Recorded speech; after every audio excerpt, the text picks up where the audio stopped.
এসে পাশে বসে, পায়ে পায়ে কখনো চলে যায় দূর।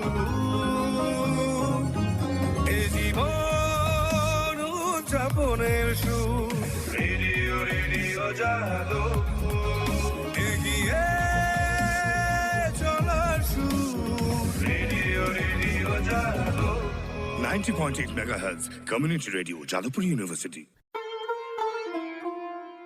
মুক্ত চিন্তার পথে ভিন্ন মননের খোঁজ, কমিউনিটি রেডিও যাদবপুর। আপনারা শুনছেন কমিউনিটি রেডিও যাদবপুর 90.8 মেগাহার্টজ।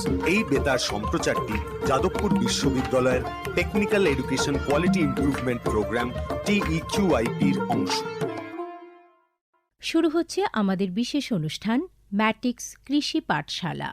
এই অনুষ্ঠানে আমরা ভূমি সুরক্ষা এবং চাষবাসের নানান দিক নিয়ে আলোচনা করব। 90.8 কমিউনিটি রেডিও JU-তে এই বিশেষ অনুষ্ঠান শুনবেন সপ্তাহে 3 দিন। সঙ্গে থাকবেন কৃষক এবং কৃষি বিশেষজ্ঞরা। ভারত সরকারের রাসায়নিক ও সার মন্ত্রকের উদ্যোগে এবং ম্যাটিক্স ফার্টিলাইজার অ্যান্ড কেমিক্যালস লিমিটেডের সহায়তায় অনুষ্ঠানটি সম্প্রচার করা হচ্ছে।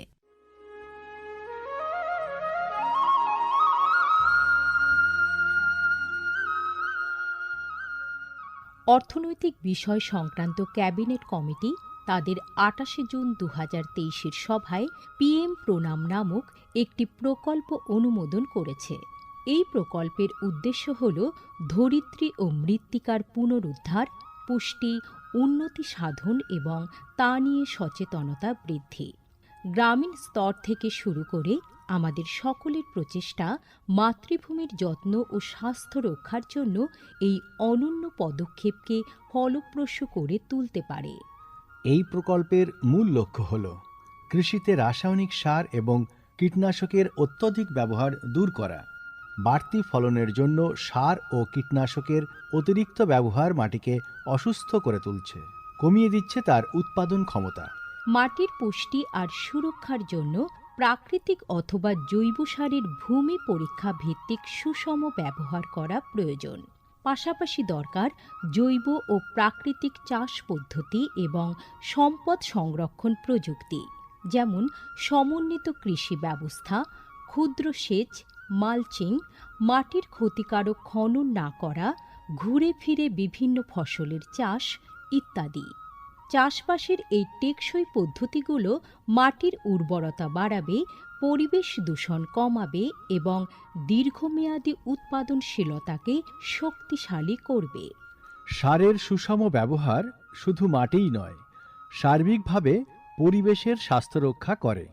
সুষম সার ব্যবহারের অর্থ হল উদ্ভিদকে তার প্রয়োজনীয় পুষ্টি উপাদানগুলি সঠিক পরিমাণে এবং অনুপাতে, সঠিক সময়ে এবং উপযুক্ত পদ্ধতিতে দেওয়া। সংশ্লিষ্ট রাজ্য বিশ্ববিদ্যালয়গুলি ইতিমধ্যেই তাদের এলাকায় উৎপাদিত ফসলের প্রয়োজন অনুসারে এর ডোজগুলি নির্ধারণ করেছে। সঠিক মাত্রায় সার ব্যবহার করলে ফলন যেমন বাড়বে, তেমনি বাড়বে ফসলের গুণমান। ভালোভাবে পোষিত মাটিতে ফলানো ফল, শাকসবজি ও শস্য প্রয়োজনীয় পুষ্টিতে ভরপুর আর সুস্বাদু হয়। ফলনের বৃদ্ধি আর উন্নত গুণমান আমাদের কৃষকদের জন্য নিয়ে আসবে বেশি মুনাফাও। শুধু বেশি ফসল নয়, উন্নততর ফসল আমাদের লক্ষ্য। এই কৌশলে লাভবান হবে প্রত্যেকে, আমাদের কৃষকরা, আমাদের পরিবেশ এবং সর্বোপরি আমরা সকলে। বিচার বিবেচনার সঙ্গে পরিপোষক ব্যবহার করলে কেবল ফলনই বাড়ে না, প্রজন্মের পর প্রজন্ম জমি থাকে উর্বর। সুতরাং আসুন, একটি উজ্জ্বল এবং স্থায়ী কৃষি ভবিষ্যতের জন্য আমরা সুষম সার ব্যবহারের প্রচার ও অনুশীলন চালিয়ে যাই।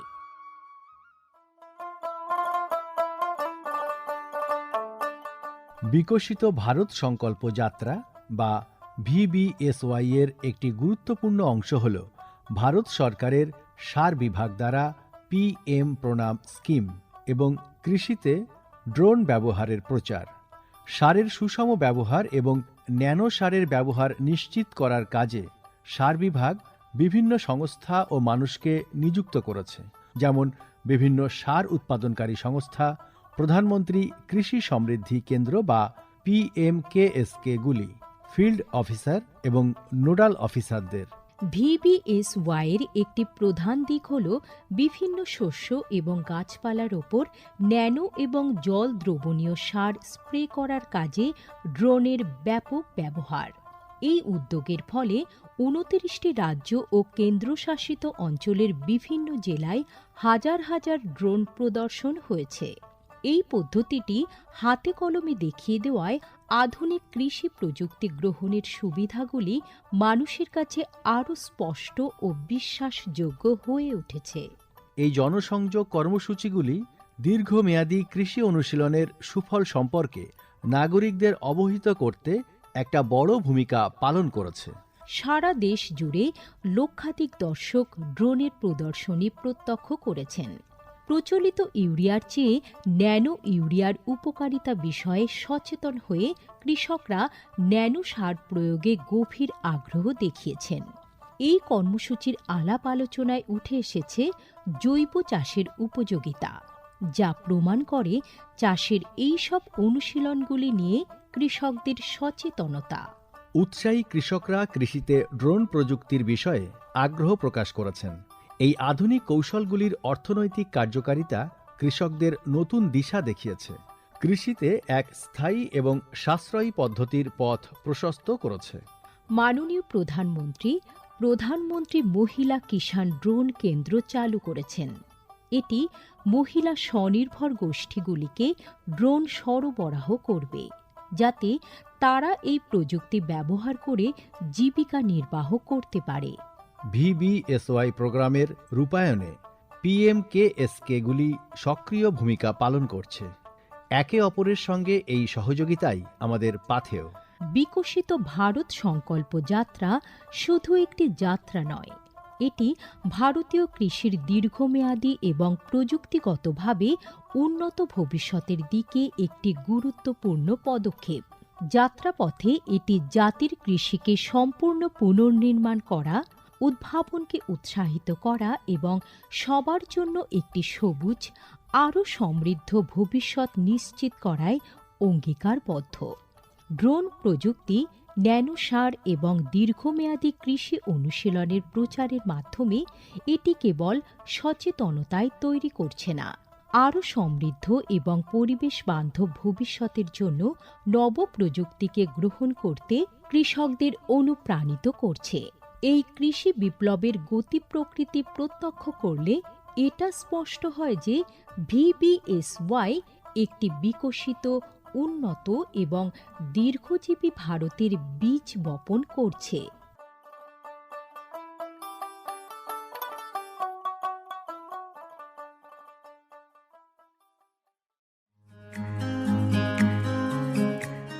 ভারতের যে সার কোম্পানিগুলি সবচেয়ে দ্রুত গতিতে বৃদ্ধি পাচ্ছে, ম্যাটিক্স ফার্টিলাইজার্স অ্যান্ড কেমিক্যালস লিমিটেড তার মধ্যে অন্যতম। পশ্চিমবঙ্গের পানাগড়ে অবস্থিত তাদের কারখানায় বছরে 12.5 লক্ষ টনের ওপর ইউরিয়া সার উৎপাদন হয়। ভারত সরকারের গ্রিনফিল্ড প্রজেক্ট হিসেবে স্বীকৃত এই কারখানায় তৈরি হয় ডক্টর ফসল। ইতিমধ্যে যা পূর্ব ভারতের সর্বাধিক বিক্রিত ইউরিয়া সার হয়ে উঠেছে। কৃষি উন্নয়ন ও ভূমি সুরক্ষা, ক্ষুধা, অপুষ্টি ও দারিদ্র্য দূরীকরণ, গ্রামীণ এলাকা ও বস্তি উন্নয়ন, লিঙ্গ সাম্য, পরিবেশ, স্বাস্থ্য, শিক্ষা ইত্যাদি নানান বিষয়ের উপর জোর দেয় ম্যাটিক্সের CSR প্রকল্পগুলি। ম্যাটিক্স এক সবুজ ভবিষ্যতের অঙ্গীকার।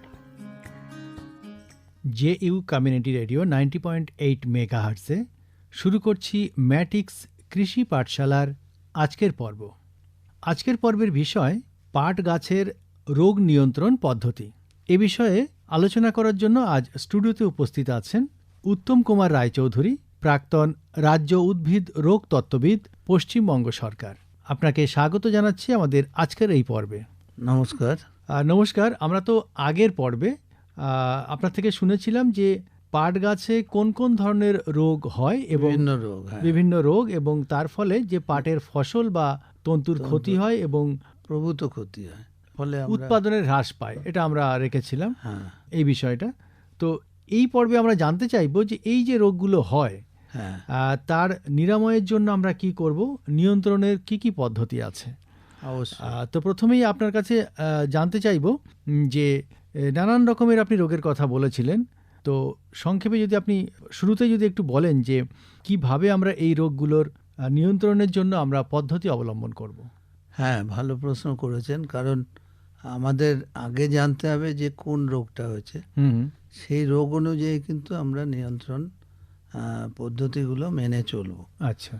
তো প্রথমেই আমাদের যে মূল রোগটা ছিল, মানে সব থেকে ক্ষতিকারক পাটের কাণ্ড কাণ্ড পচা। এবং ডাঁটা পচা রোগ, হুম, তার যে আলোচনা তো আমরা আগেই করেছি আগের পর্বে। তার ক্ষতিটা থেকে আমরা কতটা বাঁচতে পারি, তাহলে কি করতে হবে? প্রথম থেকেই আমাদের চাষের ব্যাপারে নজর রাখতে হবে। যেমন প্রথম কাজ হলো আমাদের জমির অম্লত্ব পরীক্ষা। টেস্ট করে যদি দেখি অম্লত্ব বেশি আছে, হুম, তাহলে ওখানে আমরা চুন প্রয়োগের কথা বলবো। আচ্ছা। তো সেই ক্ষেত্রে আমরা যদি চুনটা দিই, তাহলে কিন্তু ওই অম্লত্ব ভাবটা কেটে যাবে, তখন খারত্বর দিকে যাবে। আচ্ছা। তো সেক্ষেত্রে আমাদের পাটের চাষের পক্ষে সুবিধাজনক এবং অনেক রোগকেও প্রতিহত করে। এবং এই ব্যাপারটা কিন্তু আমরা বছরে না করে 3-4 বছর অন্তর একবার করে, কারণ এটাও খরচ সাপেক্ষ।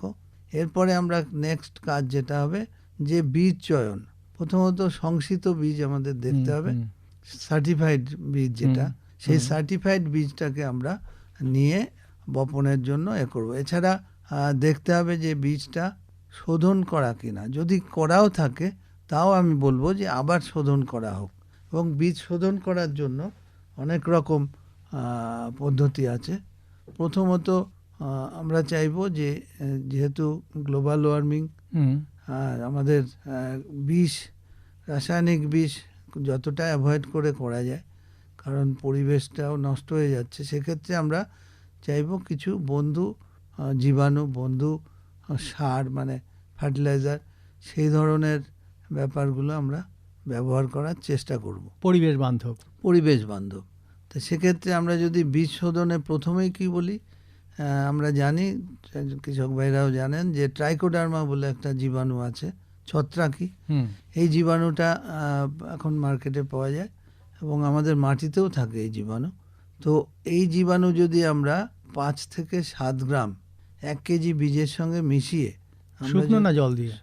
এইটা একটু আমার বলা দরকার আছে। প্রথমত যদি শুকনো বীজের ক্ষেত্রে আমরা শুকনো বীজটাকে জল হাত দিয়ে ছিটিয়ে একটু ভিজিয়ে নেব, সিক্ত করা যেটা বলে, মানে চপচপে না। তো সেক্ষেত্রে সেই বীজটা কী হবে, এই পাউডারটা দিলে, ট্রাইকোডার্মার পাউডারই পাওয়া যায়, এটা দিলে আপনার বীজের সঙ্গে লেগে যাবে, সহজে লেগে যাবে।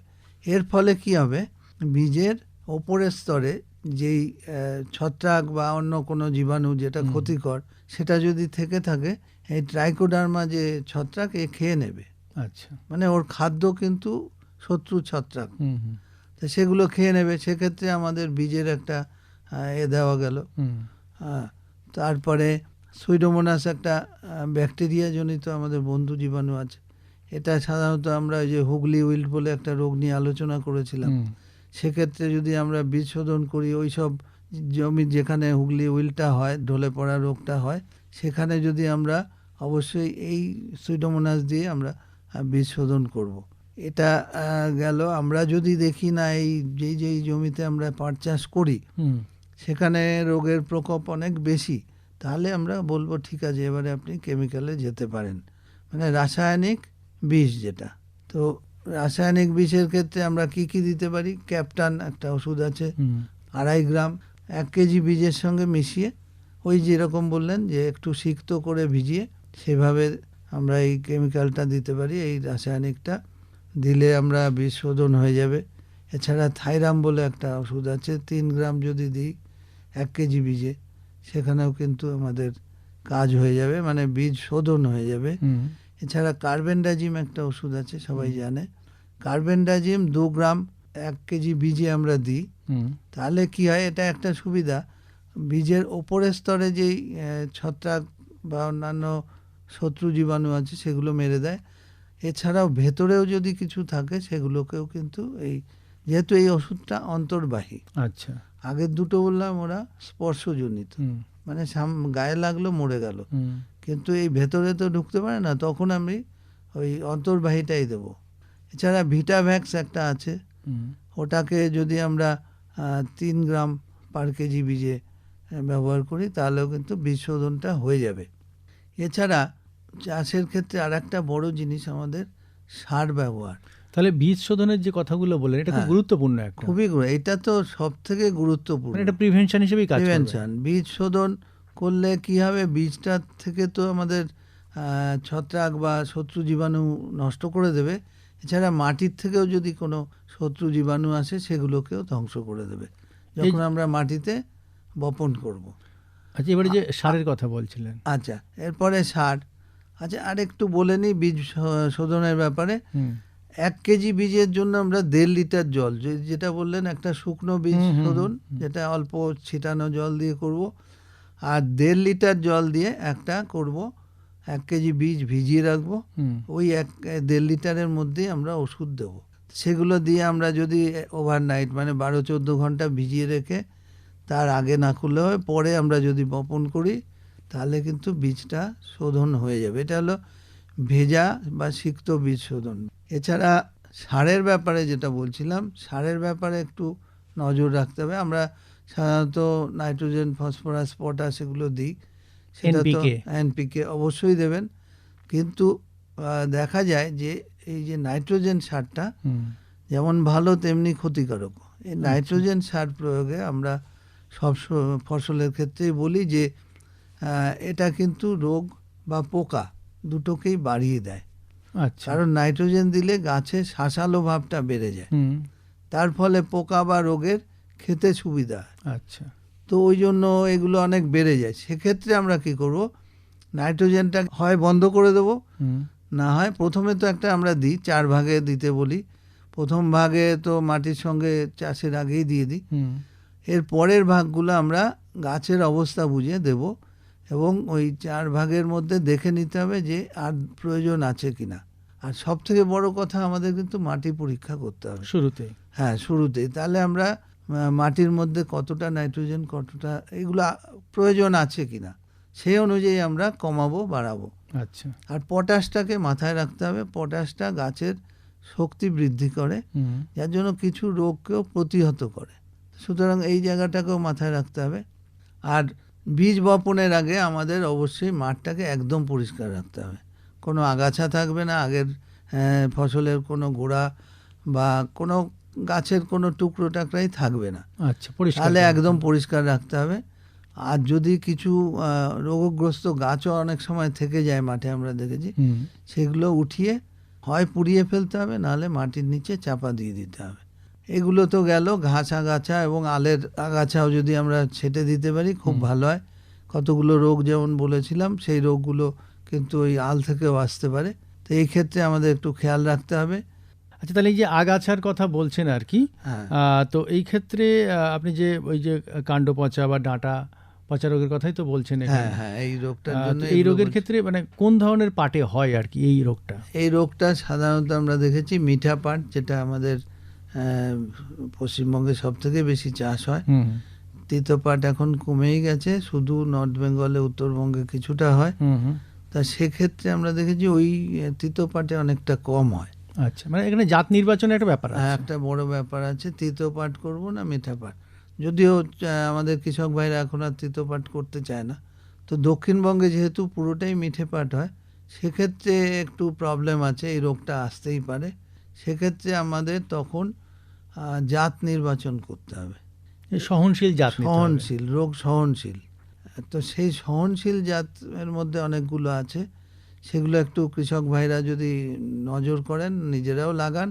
তা আমি কয়েকটা নাম বলে যাচ্ছি, একটু মনে রাখবেন। D154, CVL 1, CC 45, O4 মানে O4, আচ্ছা, O9897, এছাড়া নবীন, Basudeb, Chaitali, JRO BA3, JRO 204, JRC 80, আচ্ছা, JRC 698, এই ধরনের জাতগুলো যদি আমরা লাগাই তাহলে কিন্তু আমাদের প্রথমেই আমরা একটা রোগ প্রতিরোধ করার জায়গায় চলে গেলাম। এরপরে তো এই বীজগুলো আবার শোধন করব, যেমন বলছিলাম, এগুলো করব। এছাড়া আমরা বীজ শোধনের পরে যদি দেখি যে না মাঠে রোগ লেগে গেছে, সেক্ষেত্রে কিন্তু আমাদের ওষুধের দিকে যেতেই হবে।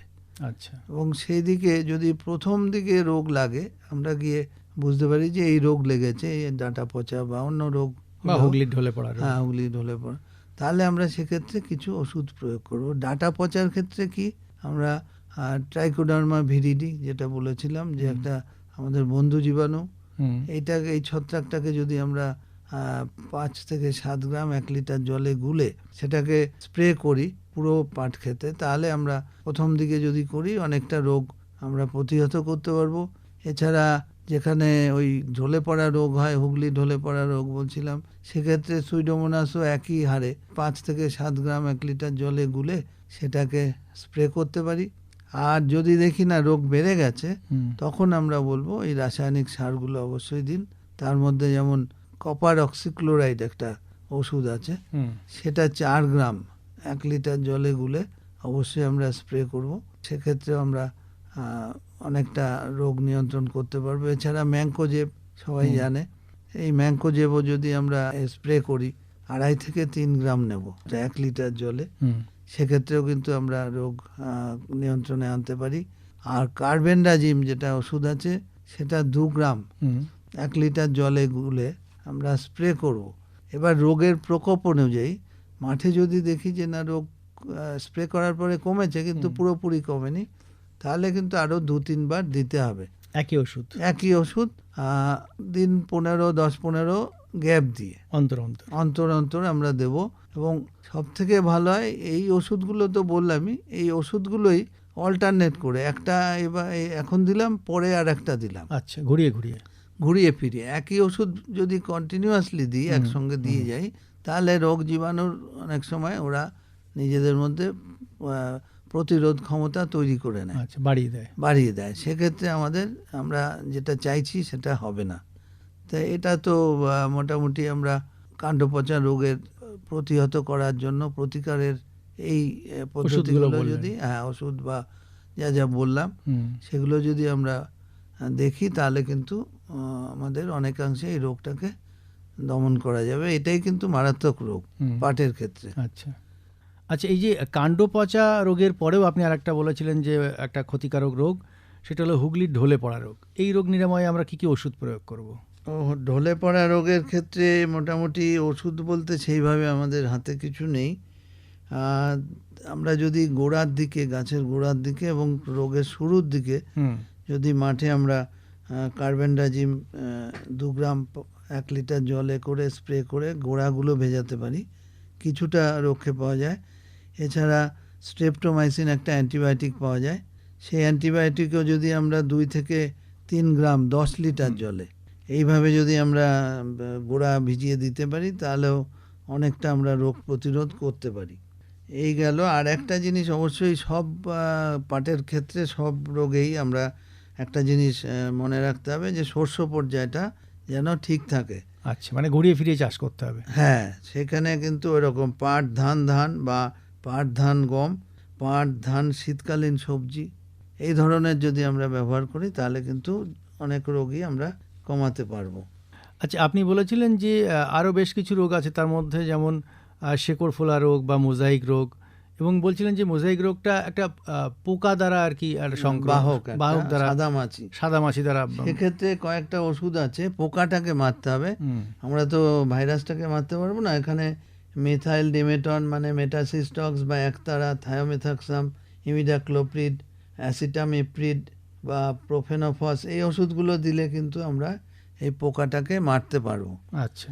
আর শেকড় ফোলার ক্ষেত্রে যেটা বলছিলেন, একটা কৃমি হয়, এই কৃমির জন্য কিন্তু কিছু ওষুধ আছে, সেগুলো যেমন নিমাগন বা নেমাটক্স এই ধরনের দিতে পারি। কিছু আমাদের কার্বোফিউরান 3G, ফোরেট 3G এই ধরনের ওষুধও আমরা যদি মাটিতে প্রয়োগ করি, তাহলেও কিন্তু এই কৃমিকে আমরা নিয়ন্ত্রণে আনতে পারবো। আর যে রোগগুলো বলেছিলেন, কালো ক্ষত, কালো ব্যান্ড, গোড়া পচা, ক্ষেত্রে পাউডারি মিলডিউ, এই রোগগুলো প্রকোপ একটু কম হয়, অনেক কম, যার জন্য ওই রোগগুলোকে আমরা মুখ্য জায়গায় রাখিনি। প্রথম 4-5টা রোগই ছিল, তো সেগুলো আমরা আলোচনায় নিয়ে এসেছি।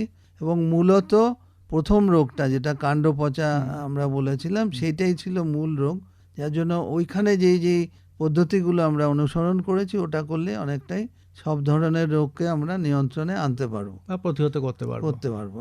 চাষি বন্ধুরা যারা পাট চাষ করেন আর কি, সেই পাট চাষ করতে গিয়ে তারা নানান রকম সমস্যার মধ্যে পড়েন, পাট গাছের নানান ধরনের রোগ দেখা দেয়। চাষি বন্ধুদের জন্য যদি কিছু টিপস দেন যে তারা কিভাবে নিয়ন্ত্রণ করবে। একটা শেষে আমাদের জানা দরকার একটু, সেটা হলো মাঠে সপ্তাহে একবার করে আপনার যেতে হবে, ভিজিট করতে হবে এবং মাঠের ভেতরে ঢুকতে হবে, আড়াআড়ি বা কোনাকুনিভাবে দুটো জায়গায় সপ্তাহে একবার গেলেই চলবে। আপনি হাত দিয়ে সরিয়ে এগোবেন, দেখবেন তাতেই বোঝা যাবে কোনো রোগ পোকার কিছু আক্রমণ হয়েছে কিনা, এটা একটা দেখবেন। আর বিজ্ঞানসম্মত চাষ পদ্ধতি যেগুলো আমরা নিয়ন্ত্রণ পদ্ধতিতে বললাম অবশ্যই অনুসরণ করবেন। বীজ শোধন এবং যে ওষুধগুলো বলেছিলাম সেগুলো দিয়ে অবশ্যই করবেন। আর মূল জমিতে তখনই কৃষি বীজ দেবেন, রাসায়নিক বীজ দেবেন যখন মিনিমাম প্রয়োজন হবে, প্রয়োজন ভিত্তিক ওষুধ দেবেন। আর নিরাপদ কৃষি বীজ যতটা পারবেন সেইটাকে আমরা ব্যবহার করব। এবং গাছের ঘনত্ব বা পাতা অনুযায়ী আমরা জলের ব্যবহার বলি ওষুধের জন্য। সাধারণত যদি খুব ঘন হয় তাহলে 100 লিটার জল বলি বিঘেতে, কিন্তু সেক্ষেত্রে আমরা এই পাটের ক্ষেত্রে সাধারণত 70-80 লিটার জল দিয়ে ওষুধ স্প্রে করলে আমাদের পুরোটাই 1 বিঘে ফল পাওয়া যাবে। আর একটা জিনিস অবশ্যই মনে রাখতে হবে, স্টিকার আঠা জাতীয় একটা পাওয়া যায় বা সাবানের গুঁড়ো, ওরা জানে, আমাদের কৃষক ভাইরা জানেন। প্রত্যেক ওষুধের সঙ্গে যদি আমরা 1 চিমটে করে দিয়ে দিই তাহলে কি হবে, পাতার মধ্যে ওই আঠালো জন্য ওষুধটা ধরে রাখবে। সেভাবে আমরা রোগটাকে নিয়ন্ত্রণে নিয়ে আসতে পারবো। আর একই ওষুধ বারবার ব্যবহার করবেন না, আমরা যেটা বললাম ঘুরিয়ে ফিরিয়ে করতে হবে। আর যতটা পারা যায় জৈব এবং উদ্ভিদজাত কৃষি বীজ ব্যবহার করতে হবে। তো এটাকে মাথায় রেখে যদি আমরা কাজ করি তাহলে কিন্তু আমরা এই রোগ নিয়ন্ত্রণের অনেকটা পথ এগিয়ে যাব। ম্যাটিক্স কৃষি পাঠশালার আজকের পর্ব আমরা এখানেই শেষ করব। আমাদের আজকের পর্বের বিষয় ছিল পাট গাছের রোগ নিয়ন্ত্রণ পদ্ধতি। এ বিষয়ে এতক্ষণ আমাদের স্টুডিওতে আলোচনা করলেন উত্তম কুমার রায়চৌধুরী, প্রাক্তন রাজ্য উদ্ভিদ রোগ তত্ত্ববিদ, পশ্চিমবঙ্গ সরকার। আপনাকে অনেক অনেক ধন্যবাদ। অবশ্যই আমারও তরফ থেকে ধন্যবাদ এবং শুভেচ্ছা জানাই। এতক্ষণ শুনলেন আমাদের বিশেষ অনুষ্ঠান ম্যাটিক্স কৃষি পাঠশালা। ভারত সরকারের রাসায়নিক ও সার মন্ত্রকের উদ্যোগে এবং ম্যাটিক্স ফার্টিলাইজার অ্যান্ড কেমিক্যালস লিমিটেডের সহায়তায় অনুষ্ঠানটি সম্প্রচার করা হলো। কেমন লাগলো এই অনুষ্ঠান আমাদের জানাতে পারেন 0332457260 নম্বরে। আপনারা আমাদের মেলও করতে পারেন radio.ju@gmail.com এ। আমাদের ইউটিউব চ্যানেল রেডিও জেইউ, এখানেও আপনারা এই বিশেষ অনুষ্ঠানটি শুনতে পারেন। আর আমাদের ইনস্টাগ্রাম আইডি radio_JU আপনারা ফলো করতে পারেন। আজকের মতো ম্যাটিক্স কৃষি পাঠশালা এ পর্যন্তই। শুনতে থাকুন কমিউনিটি রেডিও জেইউ 90.8 মেগাহার্টজে। ভারতের যে সার কোম্পানিগুলি সবচেয়ে দ্রুত গতিতে বৃদ্ধি পাচ্ছে ম্যাটিক্স ফার্টিলাইজার্স অ্যান্ড কেমিক্যালস লিমিটেড তার মধ্যে অন্যতম। পশ্চিমবঙ্গের পানাগড়ে অবস্থিত তাদের কারখানায় বছরে 12.5 লক্ষ টনের ওপর ইউরিয়া সার উৎপাদন হয়। ভারত সরকারের গ্রিনফিল্ড প্রজেক্ট হিসেবে স্বীকৃত এই কারখানায় তৈরি হয় ডক্টর ফসল। ইতিমধ্যেই যা পূর্ব ভারতের সর্বাধিক বিক্রিত ইউরিয়া সার হয়ে উঠেছে। কৃষি উন্নয়ন ও ভূমি সুরক্ষা, ক্ষুধা, অপুষ্টি ও দারিদ্র্য দূরীকরণ, গ্রামীণ এলাকা ও বস্তি উন্নয়ন, লিঙ্গ সাম্য, পরিবেশ, স্বাস্থ্য, শিক্ষা ইত্যাদি নানান বিষয়ের উপর জোর দেয় ম্যাটিক্সের CSR প্রকল্পগুলি। ম্যাটিক্স এক সবুজ ভবিষ্যতের অঙ্গীকার।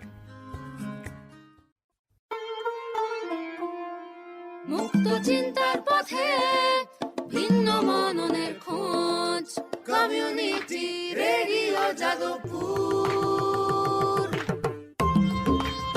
আপনারা শুনছেন কমিউনিটি রেডিও যাদবপুর 90.8 মেগাহার্টজ। এই বেতার সম্প্রচারটি যাদবপুর বিশ্ববিদ্যালয়ের technical education quality improvement programme TEQIP-র অংশ। দূরে সে পাশে বসে পায়ে পায়ে কখনো চলে যায় দূর। এ জীবন উদযাপনের সুর, রেডিও রেডিও যাদবপুর এগিয়ে চলার সুর radio radio Jadavpur 90.8 megahertz community radio Jadavpur University